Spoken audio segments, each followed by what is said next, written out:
So here we have a size 8 black Esmond Drury hook, which I'm going to use to tie a Bann Special. The first part I'll show you is to put the tail, the tag and the rear body on. Now I have put in the vise a size 8 Esmond Drury hook, and I'm just going to run on some thread. Usually what I do is I run on a couple of turns, just like that there, and then I catch in my tinsel, which will form the tag at the bottom end of the fly. For this I'm using some medium tinsel. That allows the tail to splay a little bit better, and you'll see what I mean in a minute or two with that. So just catch in the tinsel and just run that down to the bottom end of the hook. Once you get a little bit down, you can take out the tag of thread,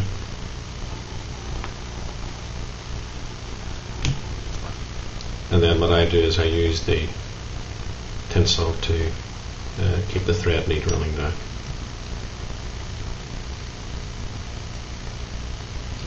Take that down until you're about level with the hook barb, and then just bring the thread back up a little bit.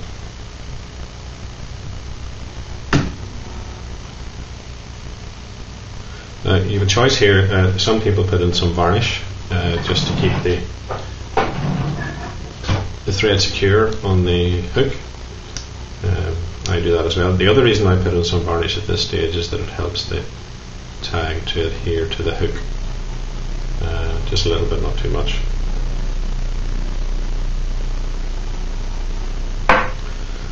Okay, so just take your tag and give it about 4 turns.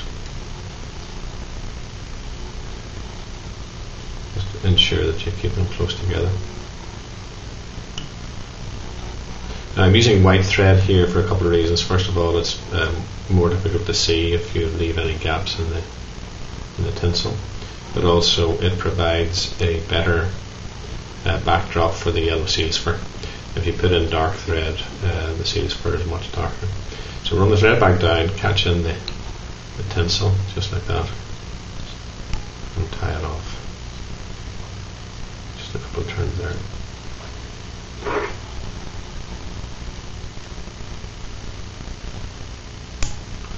Now at this stage I'm going to take the rump feather of a golden pheasant. I'm not sure whether you can see that, but the rump feathers are, I beg your pardon, the breast feather are in underneath the wing along the sides of the skin, and whenever you take them off they look like that.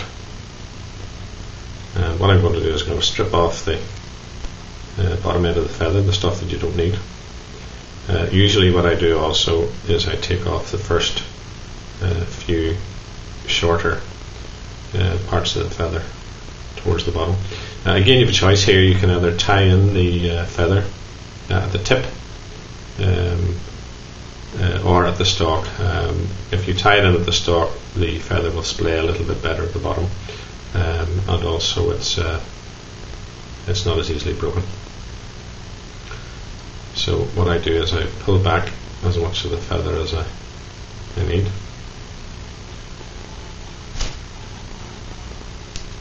and then just tie it in to here.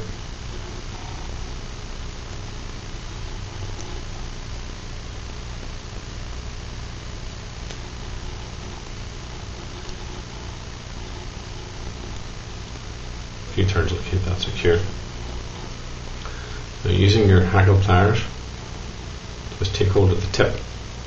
You can use your hackle pliers or you can just use your fingers. Sometimes if you use your fingers the tip is less inclined to break. And what I do is I just wet my fingers and pull back the feather fibres until they're more or less doubled over. Once I've done that, then 2 or 3 turns of the feather is usually sufficient.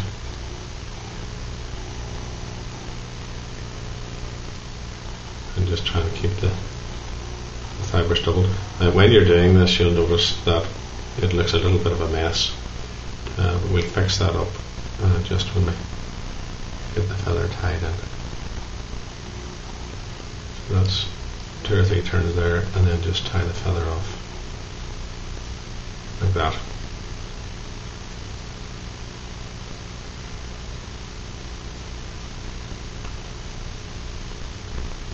Turn there. What I do at this stage, I just take my dubbing needle and undo the fibres around the hook.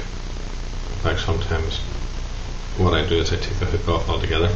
You may not be able to see what I'm doing here, but it's just really to get the feathers, fibres around the hook and better distribute it that way, because the next stage is to secure these in with thread. So once you've got the feathers, the fibres around the hook, then put it back in the vise, and then using reasonably loose turns of thread, I run that down, catch it in tight, and tie it. And then once I get to the tag, I put a reasonable amount of pressure on the thread, and you'll see that the tail begins to splay nicely.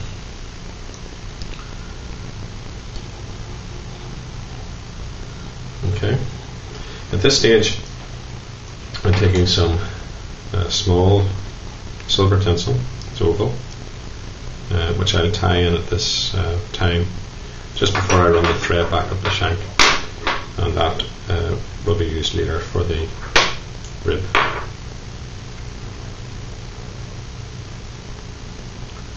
Just fold it over the thread like that and catch it in. Try and keep it in underneath as it keeps the thread and the body of the fly much more tidy. Just take those up a little bit. And at this stage you can trim off any waste fibres. Just like that.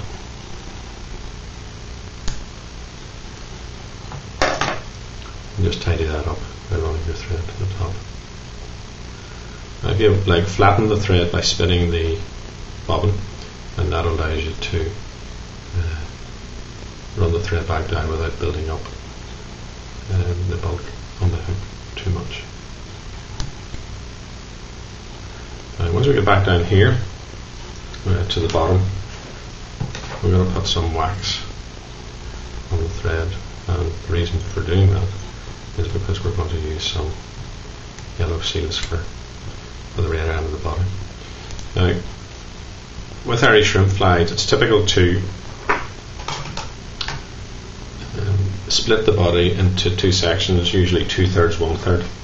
Now, you don't really need to do this, but I always keep a little ruler nearby, and that's about 1 centimetre. So, about 6 millimeters is as far up as I would take this rear body, and that means it'll stop about there. The secret with seals fur is actually to use as little as possible, just a tiny little amount each time, and it allows you to build a much neater little rope of seals fur. And always turn the seals fur, or twist the seals fur one way around the hook, beg your pardon, around the thread, as that helps it stick better. And what I tend to do is I tend to put the seals fur on in sections, so that there's not too much built up. Again, just wax the thread.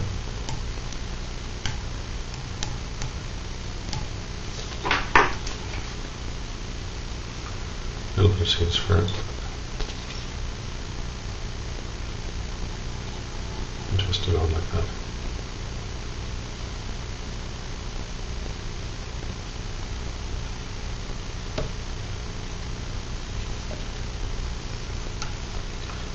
keep repeating that. This should be the last section, right?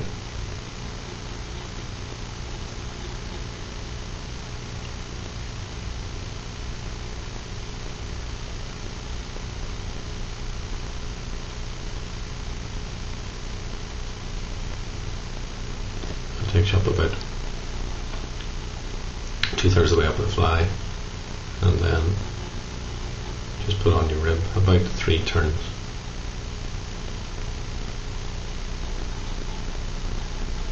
Is usually sufficient. Tie off your robo tinsel.